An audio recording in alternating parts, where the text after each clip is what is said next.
Olá para você que está assistindo, eu sou o professor Gustavo e na aula de Geografia de hoje nós vamos falar sobre as bacias hidrográficas da nossa cidade.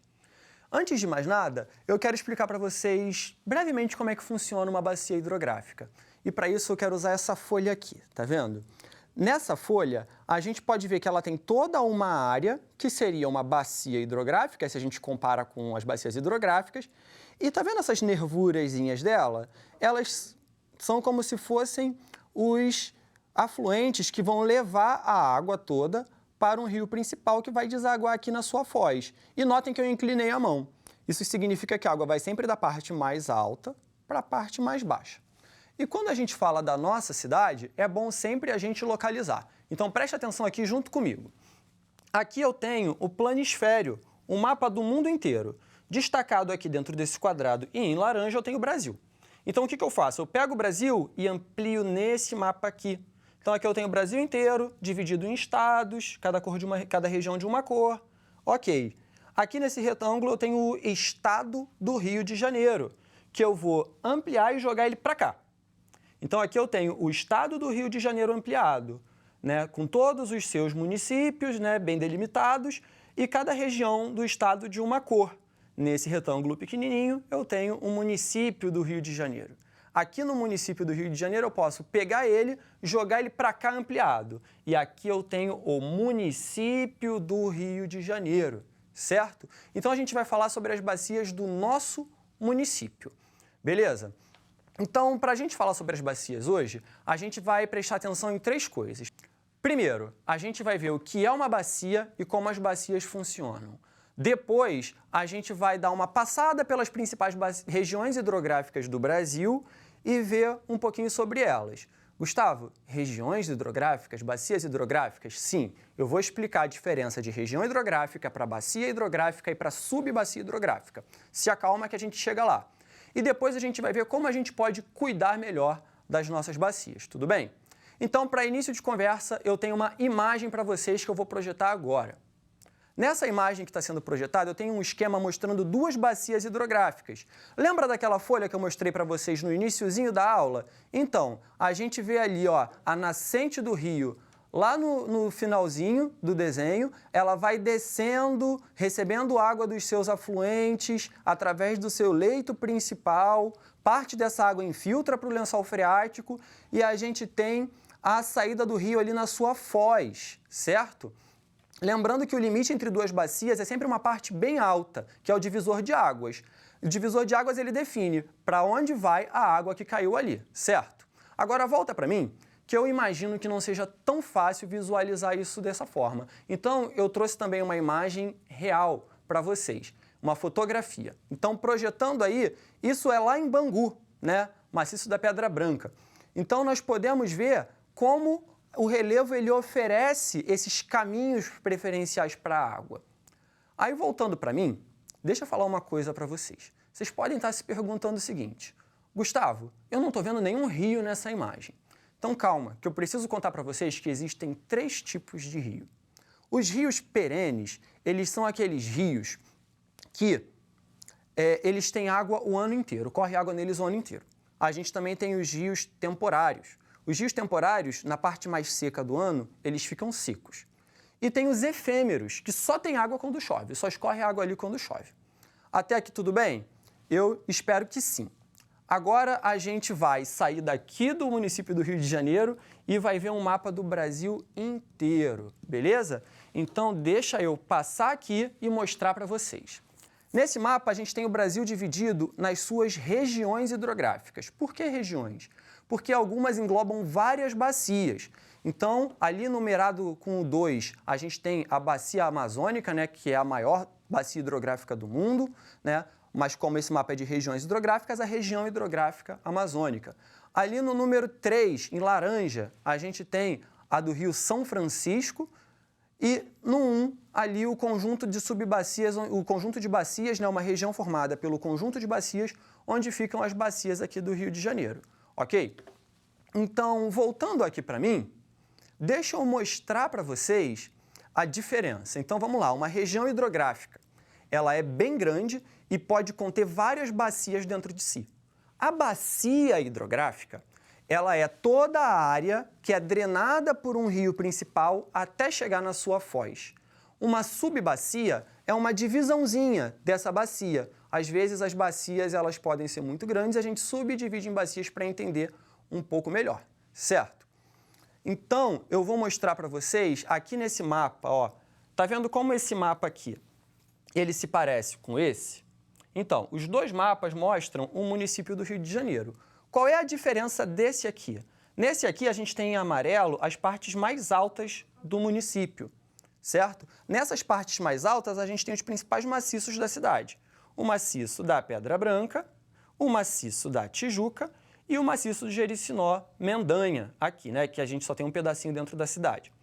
Beleza? Esses maciços, eles funcionam como divisores de água. Ou seja, aqui eu tenho uma linha tracejada que mostra aqui, ó, como funciona essa divisão. Ó, acompanha aqui no meu dedo. Então, o que acontece? A água que cai aqui, ou ela vem para cá, ou ela vem para cá. A água que cai aqui, ou ela vem para cá, ou ela vem para cá. A água que cai aqui, ou ela vem para cá, ou ela vem para cá. Sempre descendo o relevo. Trouxe setas para ficar melhor. Aqui. Então, vamos lá. A água que cai para cá, ela vai drenar para aqui, ó, que é a Baía de Sepitiba. Baía, Gustavo? É, porque ela é uma entrada de água em direção ao continente, águas mais calmas. A água que vai cair aqui nessa parte, ela vai drenar para a Baía de Guanabara. Ó, a Baía de Guanabara aqui. Ela tem uma entrada bem apertadinha entre Rio e Niterói. A água que cai aqui, ela drena para o Oceano Atlântico, né? Meio que na direção de Jacarepaguá, das Lagoas da Barra da Tijuca. E a água que cai para cá, ela vai drenar também para o Oceano Atlântico, né? Mas aqui na direção da zona sul do Rio. Eu já vi em alguns materiais mostrar como isso aqui tudo fosse uma bacia só, porque drena tudo para o Oceano Atlântico. Né? Ciência sobre isso, as pessoas discordam, discutem, mas tanto faz, ok? Então, voltando aqui para mim, a gente tem as 4 principais bacias da nossa cidade, certo? Eu vou mostrar para vocês que a gente pode subdividi-las em subbacias, né? Então, cada uma dessas bacias pode ser dividida em várias subbacias e a gente pode ver qual fica mais perto da nossa casa, tudo bem?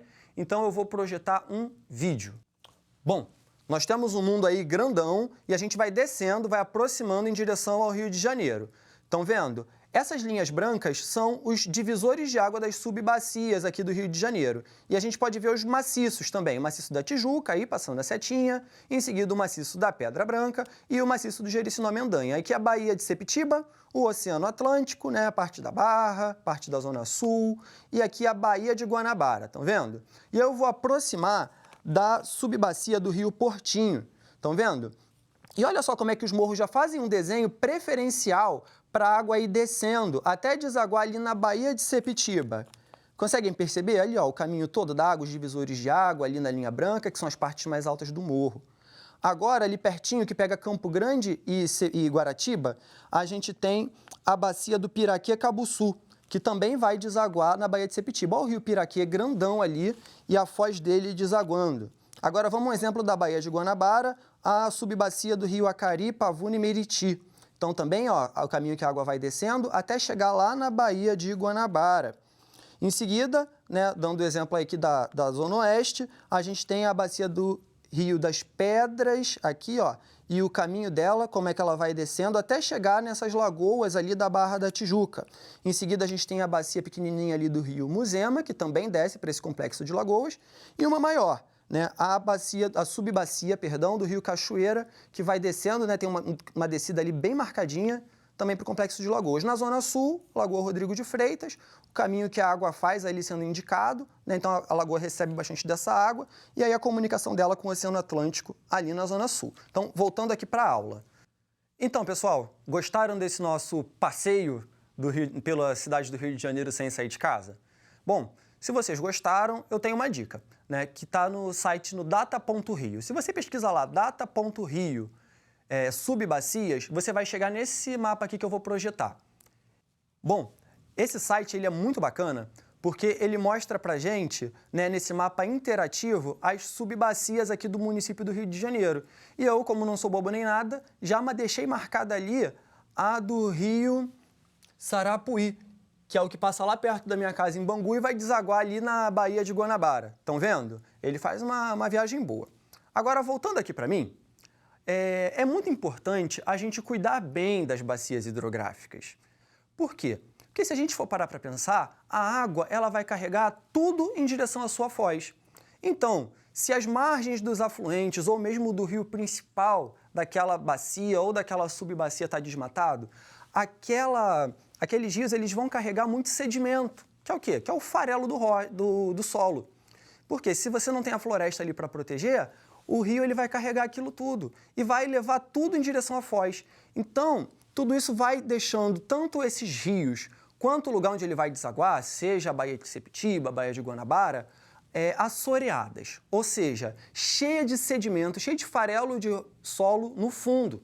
O que isso quer dizer? Que elas vão ficar cada vez mais rasas, que esses rios vão ficar cada vez mais rasos e eles vão transbordar para áreas cada vez mais extensas, o que vai agravar, o que vai piorar os problemas de enchente, né, os problemas de alagamento na cidade. Além disso, se essa água ela é poluída por agrotóxicos, por esgoto, por resíduos industriais, isso tudo vai piorar a qualidade da água lá no rio principal onde ela sai. Então, não importa em que parte da bacia ocorra a poluição, vai sair, né, ali onde ela deságua. E isso é um grande problema. E aí você pode se perguntar, como a gente faz, então, para cuidar dessas bacias melhor? Bom, eu espero que vocês pesquisem e procurem saber sobre os comitês de bacias hidrográficas, que são conjuntos de cidadãos que se importam com a qualidade da água e com o bom funcionamento da bacia hidrográfica ou da subbacia ali perto de onde moram. Outra solução é ter bons sistemas de escoamento de água, né? Bueiros, encanamentos, ali para escoar a água e evitar alagamentos. Dragar os rios e dragar o fundo da Baía de Sepetiba, da Baía de Guanabara, também ajuda a evitar o problema do assoreamento.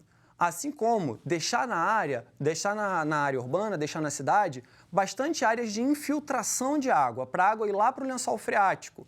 Isso aí funciona como parques, jardins, áreas onde o solo esteja pronto para absorver a água, que é diferente do asfalto, onde a água bate e escorre, ou do solo exposto, onde a água bate e escorre, e aí você tem erosão, né? Vai carregando o sedimento embora. E também a gente tem que pensar na coleta e no descarte do lixo. Né? É muito triste quando a gente vê no final de uma bacia hidrográfica ou no rio perto da nossa casa um sofá ou um monte de lixo. Então a gente precisa que os políticos se preocupem em ajudar a gente a se conscientizar e a descartar o nosso lixo da melhor forma possível, para evitar que vá parar nos rios. Tudo bem? Então eu tenho para vocês um desafio. E esse desafio, um instantinho que eu vou projetar para vocês.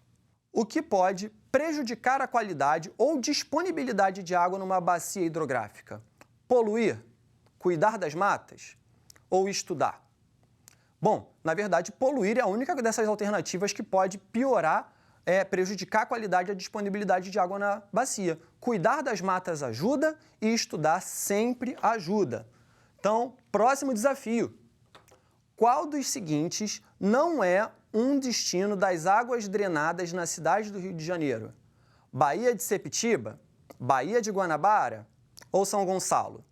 Se você prestou atenção nessa aula, você viu que tanto a Baía de Sepetiba quanto a Baía de Guanabara são destinos dessa água drenada aqui no nosso município, assim como o Oceano Atlântico. Já São Gonçalo não. São Gonçalo nem aparece nesse mapa. Na verdade, aparece. Não sei se nem se consegue filmar, mas tem uma pontinha de São Gonçalo aqui em cima de Niterói. Né? Então, São Gonçalo está do outro lado da Baía de Guanabara. Né? Então, seria aí a alternativa. Bom, nossa aula está chegando ao fim. A gente aprendeu sobre o que é uma bacia hidrográfica, como ela funciona. A gente viu as regiões hidrográficas do Brasil, as bacias do Rio de Janeiro, as subbacias do Rio de Janeiro. A gente também viu como cuidar melhor das bacias hidrográficas. Espero que vocês tenham gostado. Muito obrigado por me acompanharem até aqui. Até a próxima e bons estudos!